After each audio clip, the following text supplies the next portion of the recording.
London Bridge is falling down, falling down, falling down. London Bridge is falling down 'cause British leaders are morons and cowards.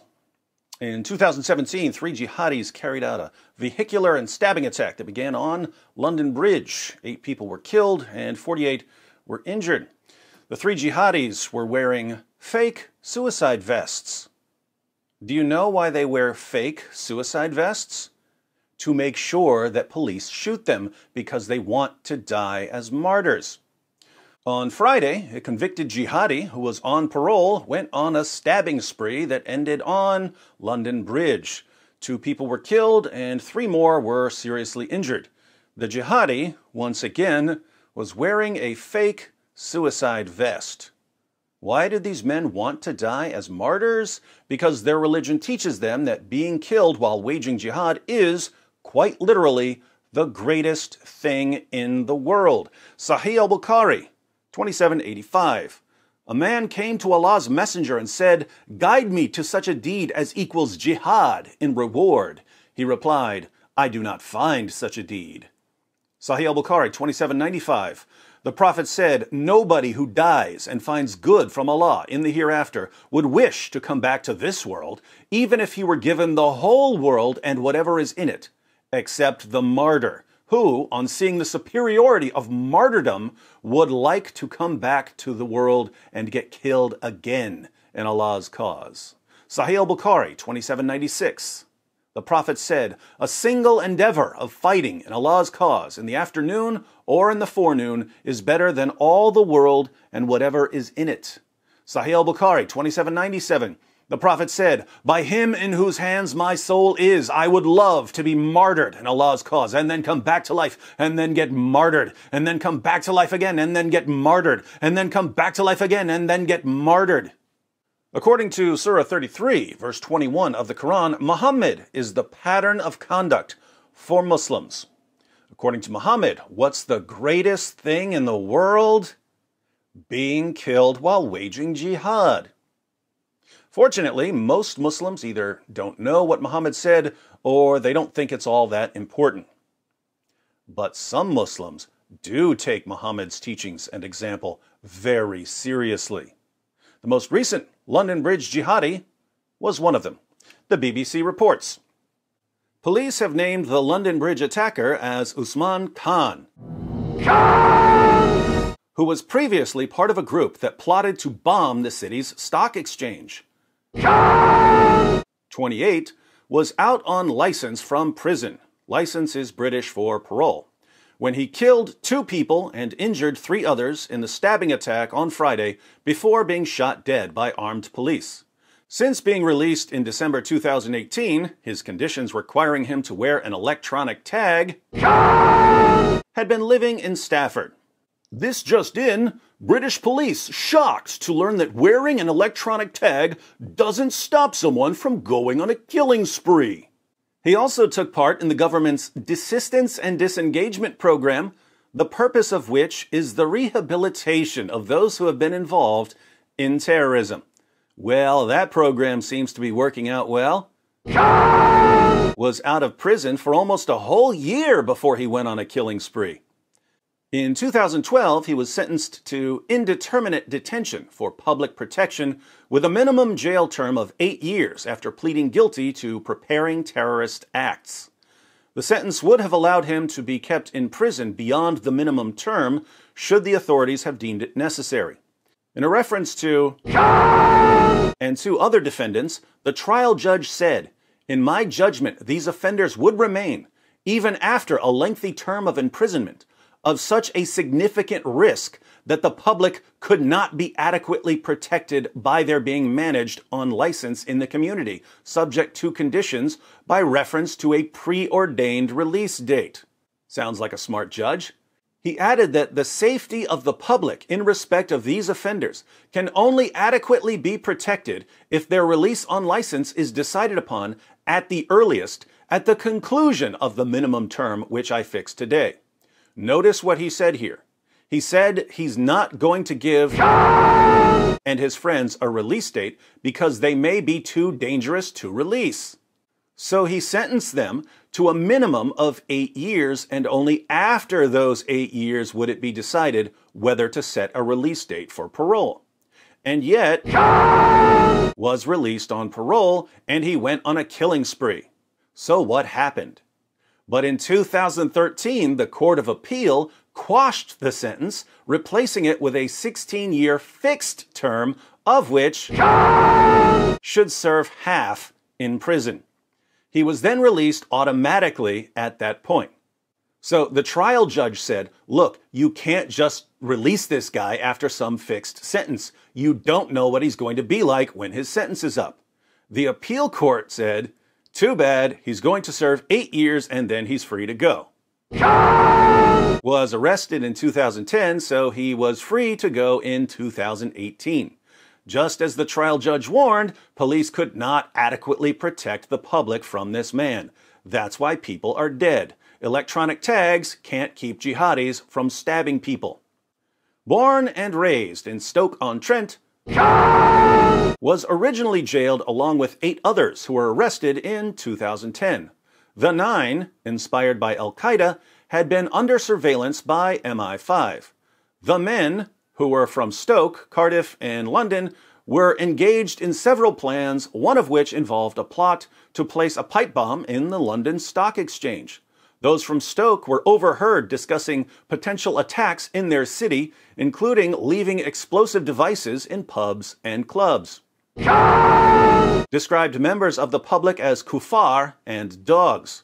By the way, look at the terms that are used for this group of jihadis. The 9, the men. Apparently, there's no more specific term that would apply to this group of men. At one point, was monitored in conversation about how to construct a pipe bomb from a recipe in an Al-Qaeda magazine. Ha! I learned how to do it when I was 18 from the Anarchist's Cookbook. Better be glad I'm a Christian now. The men had also been funding a proposed madrasa, a college for Islamic instruction, abroad, which was to be used for firearms training and would have been attended by... The Court of Appeal judgment said the groups were clearly considering a range of possibilities, including fundraising for the establishment of a military training madrasa in Pakistan, where they would undertake training themselves and recruit others to do likewise, sending letter bombs through the post, attacking public houses used by British racist groups, attacking a high-profile target with an explosive device, and a Mumbai-style attack.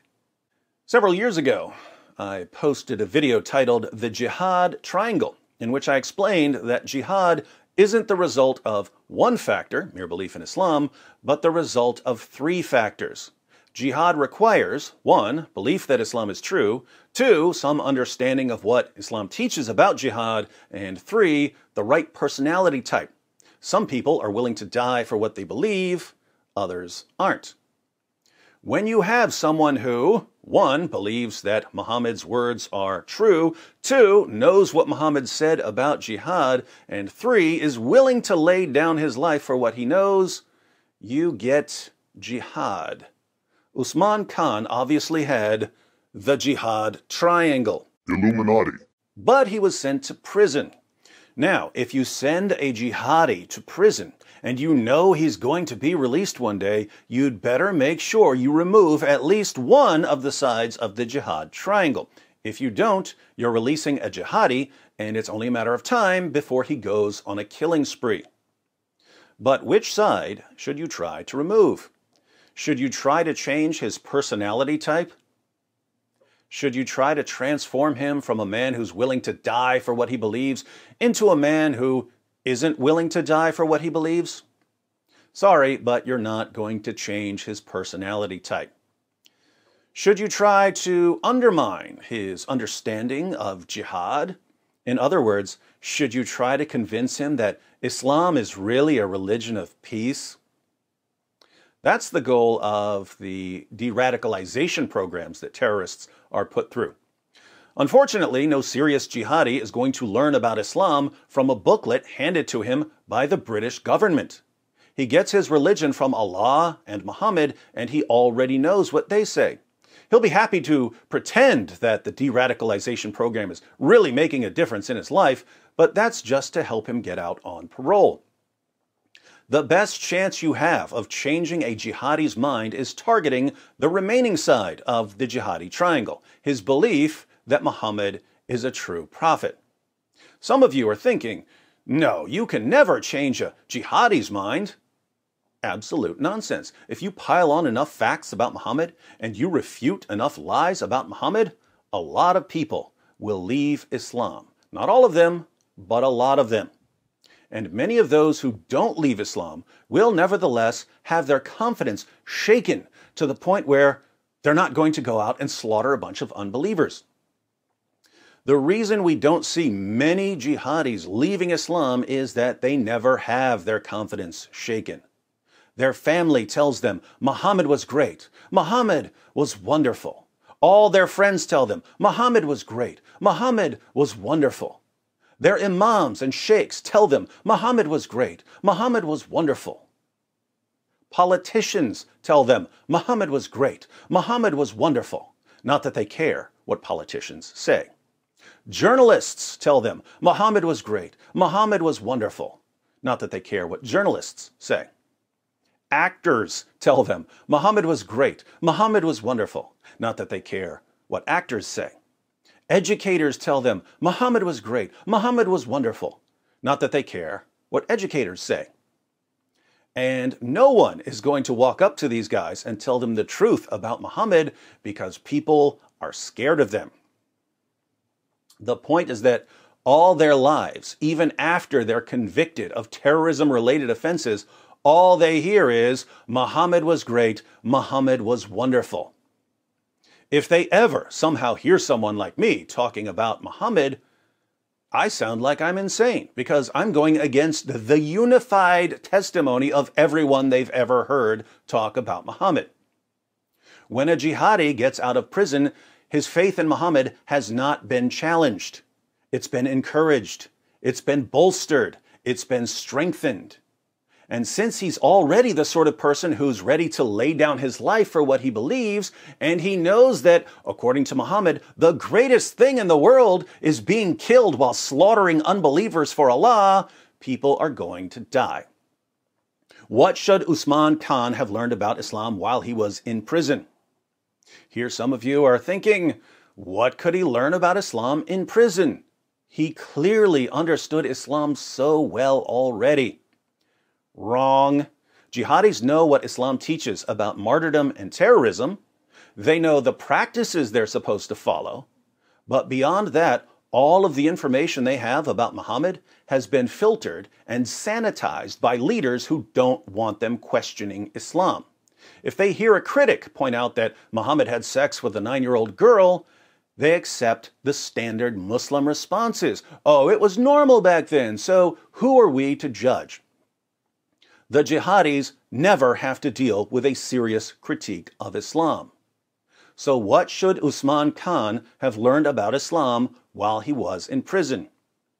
He should have learned not simply that Muhammad had sex with a 9-year-old girl, but why the Muslim defenses of Muhammad's relationship with Aisha fail. He should have learned not simply that Muhammad married the ex-wife of his own adopted son after causing the divorce by lusting after her, but why the Muslim defenses of Muhammad's marriage to Zainab fail.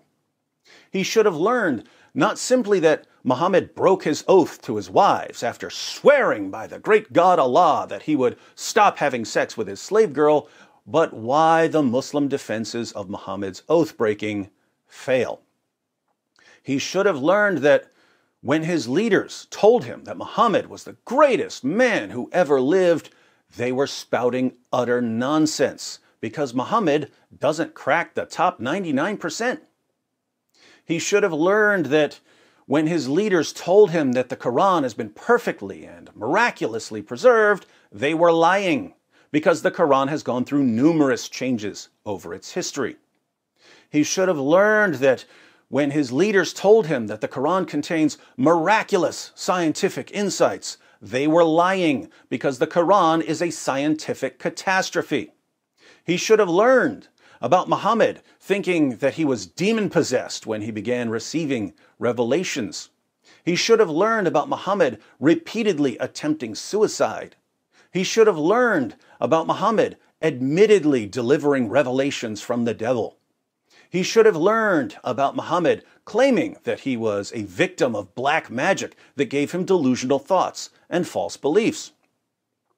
In short, he should have learned what no one has ever bothered to tell him, and he should have been shown all of these things directly from Islam's most trusted sources. In fact, convicted terrorists should be required to learn what no one has ever bothered to tell them about Muhammad. Terrorists should be locked in a cell where they hear David Wood and the Apostate Prophet and Islam Critiqued and Sam Shamoun and Christian Prince videos blasting over a loudspeaker 16 hours a day. It sounds harsh, but it's the best chance you have of breaking the jihad triangle.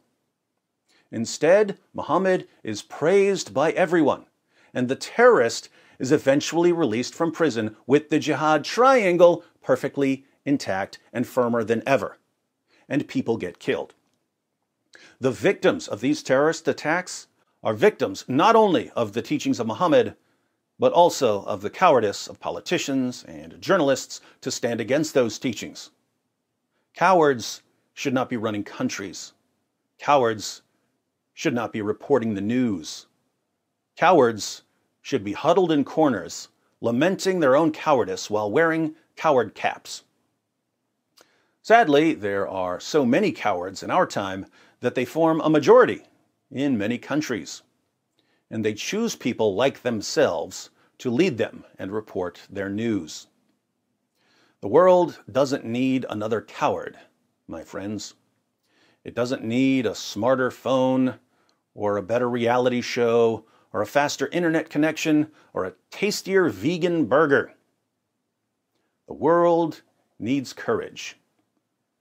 Be the courage.